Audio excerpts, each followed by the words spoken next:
Nos encontramos esta mañana con la doctora en Ciencias con énfasis en Educación, María Estela Estrada Cortés, profesora ávida, investigadora, creadora del programa institucional de enseñanza del inglés en su momento, titular también en su momento de la Dirección de Aprendizaje de Lenguas durante 10 años, en las que se impulsaron muchos proyectos que consolidaron el centro de autoacceso en su concepto general. Muchísimas gracias por atender nuestra invitación y por compartir tu experiencia con nosotros. Claro que sí, pues yo agradezco la invitación y me siento muy honrada por participar en este proyecto. Muchas gracias. Te haremos algunas preguntas agradeciendo todo ese bagaje de información que tienes de lo que fue un proyecto sólido y que llevaste a buena conclusión durante tu gestión, y te quisiéramos hacer algunas preguntas para que nos compartieras esa experiencia. Bien, ¿por qué surgieron los centros de autoacceso en nuestra universidad? Los centros de autoacceso formaron parte de un proyecto transversal, muy de la mano, muy vinculado al proyecto de inglés curricular en su primera etapa y después de tercera lengua curricular. En su momento, al inicio de la gestión del doctor Castañares, se vio que había un rezago enorme en eficiencia terminal, derivado de que se les solicitaba a los alumnos que ostentaran o acreditaran de alguna manera su nivel de inglés al término de sus estudios como requisito para egreso, pero ello tenía que llevarse a cabo de manera independiente, de manera externa a sus estudios de licenciatura. Obviamente la mayoría de los alumnos no lograba acreditar dicho nivel, no lograba obtener la acreditación que se les solicitaba o la certificación, y ello redundó en un rezago enorme, en un perjuicio pues en la eficiencia terminal, no se podían titular. De tal suerte que se piensa en ese momento por los consejeros en crear una instancia que pudiera atender exclusivamente a las necesidades, digamos, de los estudiantes de licenciatura, ¿no? que pudieran decir, la universidad como tal se responsabiliza del estudio de inglés curricular. Y en esa sintonía se encuentran varias universidades que inician este tipo de programa en su momento inicial de 2003 a 2008, el Programa Institucional de Enseñanza de Inglés, el PIE. De esta manera inicia el proyecto. Para 2005, 2006 ya había rezago. ¿Por qué? Porque cuando se crea algo de manera vertical, digamos, impositiva, hay muchas resistencias. Resistencia de los docentes, resistencia de alumnos, resistencia de autoridades, incluso ya había para 2005 rezago, reprobación, problemas de deserción graves en las clases de inglés, y entonces se empieza a impulsar el proyecto académico de los centros de autoacceso como una opción a problemas de tiempo, a problemas de rezago. ¿Cuál era la importancia en el momento? Si ya los estudiantes habían reprobado en su primera ocasión inglés, el reprobar de manera consecutiva, ¿no? Eso les ponía fuera, ¿no? Causaba baja reglamentaria de la carrera, entonces eso les ponía fuera de toda posibilidad de concluir sus estudios. Entonces dijeron, bueno, los centros de autoacceso pueden ser la opción, y se empezaron a generar proyectos, estrategias para abatir estos índices de rezago, reprobación, deserción. Muchas gracias, doctor.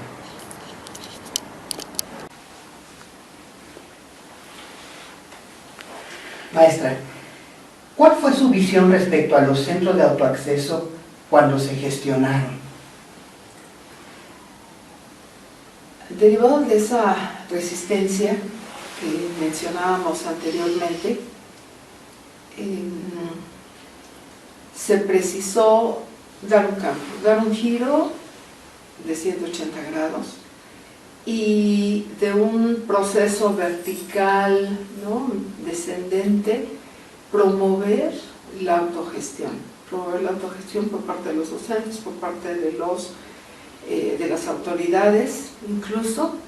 Entonces, gradualmente se involucró a los docentes, primero que nada, en integrarlos en la revisión de ese programa macro, ¿no? Había un programa de inglés, un currículum de inglés macro que se había aprobado, pero era necesario ahora que cada espacio se apropiara de él, que cada espacio lo hiciera suyo, en donde, respetando ese currículum macro, se pudieran vertir también lo que eran las necesidades, los intereses, el perfil de cada programa académico que se ofrecía en los distintos espacios.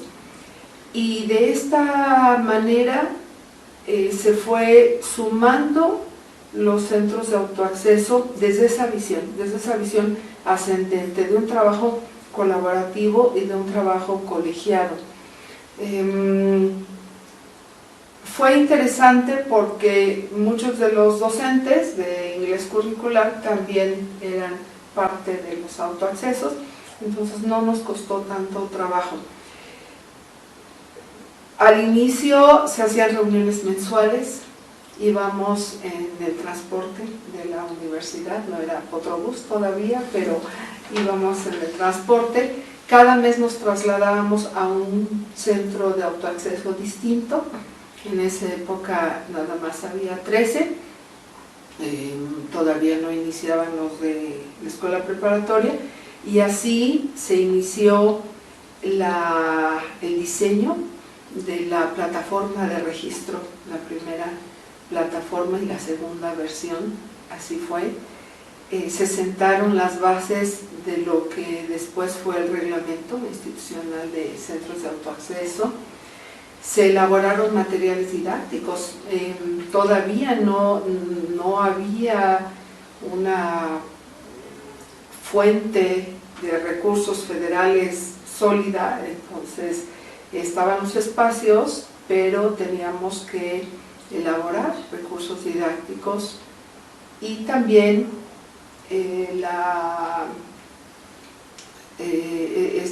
esta cuestión de compartir, ¿no? Se entendió, se acrisoló muy bien este trabajo colaborativo. La Facultad de Lenguas fue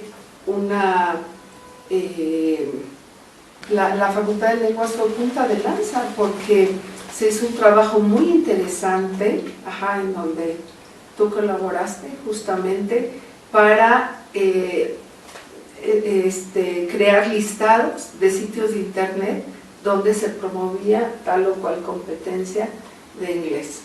Y eso se compartía con todos en estas reuniones mensuales, que eran jornadas matutinas, y a la vez se favorecía este intercambio de perspectivas, este intercambio de estrategias de solución para atender las problemáticas que se estaban enfrentando. ¿Cómo le estás haciendo tú? Mira, yo le estoy haciendo así.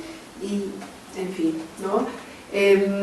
Surgieron también los lineamientos, ¿no? que en algún momento después ya formaron parte también en 2008, poco antes de que se creara la Dirección de Aprendizaje de Lenguas, de esta transición de PIE y ADAL.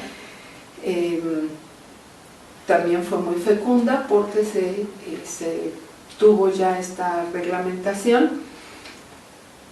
Otra parte de la visión, y lo me gustaría retomarlo después, fue que se necesitaba profesores, profesionales de la lengua, no administradores, no laboratoristas, sin ser denostativa, pero sí necesitábamos especialistas del área de las lenguas. Entonces, estos proyectos siempre colaborativos, integrales, fueron parte de la visión inicial y nos permitieron obtener los primeros logros como equipo sólido, fortalecido entre sí, en ese tiempo comunicándonos a través del Messenger, todo constantemente: tengo este problema, ¿cómo le hago? La plataforma no está funcionando, ¿no? Ahí se educa, que también nos ayudó muchísimo, en fin,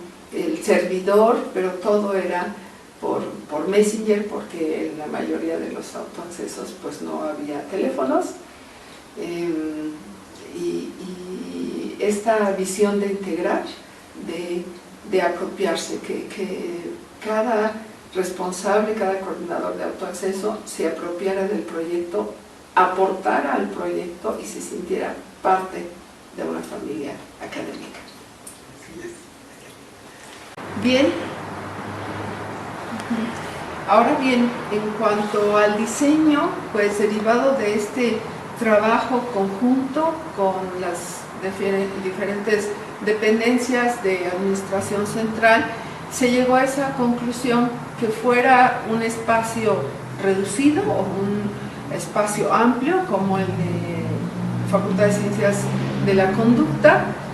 Siempre se tenía que contar con áreas básicas, ¿no? El área de la coordinación, el área de multimedia, de video, de audio, de estudio independiente, lectura, y a lo mejor el espacio para conversación, ¿no? Que era un espacio cerrado y que permitía que hubiera 3, 4, 5 alumnos en una charla.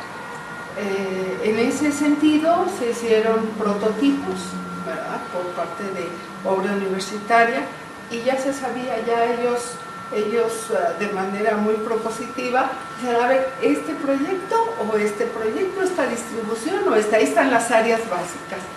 Muy interesante la colaboración con todas esas dependencias. Y en cuanto a la difusión, al principio fue difícil, así como fue un poco tropezado el inicio de inglés curricular. Los centros de autoacceso no querían ir. En estas reuniones mensuales, al principio, sobre todo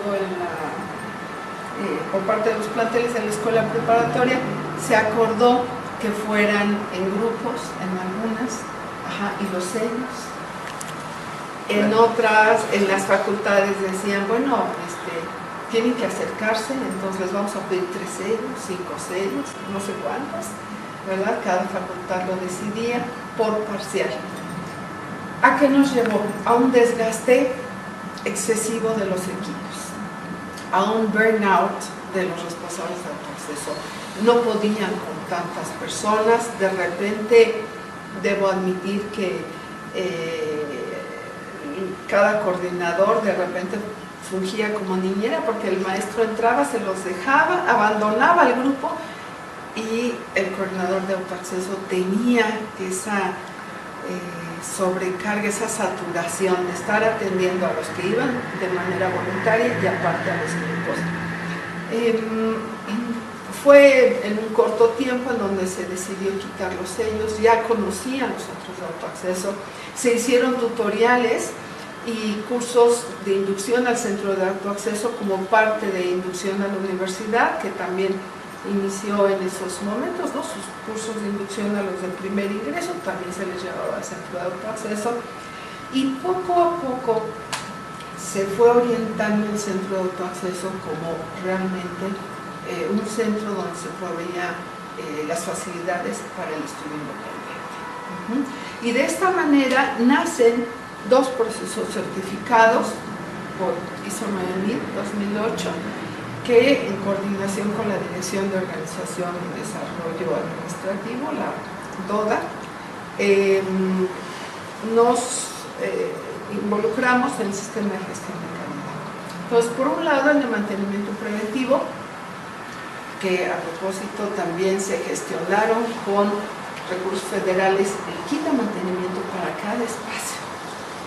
Y ese kit se entregó una vez que cada responsable tenía ya acreditado el curso de mantenimiento. Entonces ellos limpiaban, se aprovechaban los intersemestrales para darle mantenimiento sin, digamos, sin afectar el software, ¿no? Pero la limpieza de las máquinas, lo que garantizó la longevidad del proyecto, ¿no? Así. ¿Por qué? Porque se supervisaba no solo por parte del coordinador de centros de autoacceso, sino se supervisaba por los auditores externos e internos, que esa limpieza, ese mantenimiento estuviera siempre presente, ¿no? Se diera de manera continua. Ya no se le pedía a lo que sería ahora la DETIC, la Dirección de Tecnología, el mantenimiento, sino se atendía todo en casa, ¿no? El proceso de aprendizaje autónomo ayudó muchísimo a abatir el rezago, a abatir problemas de reprobación, porque aquel chico que ya había reprobado una vez, o aquel chico que no podía estudiar a la hora que se le ofrecían los cursos en su facultad, en su preparatoria, iba al centro de autoacceso y después presentaba el examen de competencia, lo cual ayudaba muchísimo porque ya se constataba que había adquirido las competencias del nivel que le corresponde. Y de esta manera fue moviéndose o migrando, ¿no? De esta manera fue migrando de una cuestión obligatoria a una cuestión más espontánea, más autónoma, más pertinente a los espacios, ¿no? Y debo resaltar aquí la labor de algunas facultades realizada en esos momentos para detonar procesos de movilidad, ¿sí? Los chicos iban a prepararse para aprobar el examen de ingreso a la maestría, el examen de comprensión lectora, o para prepararse, obtener la certificación que les permitiera participar en procesos de movilidad. Entonces fue todo un reto que todos los coordinadores de autoacceso aceptaron y llevaron a cabo de manera muy pertinente. Muy bien.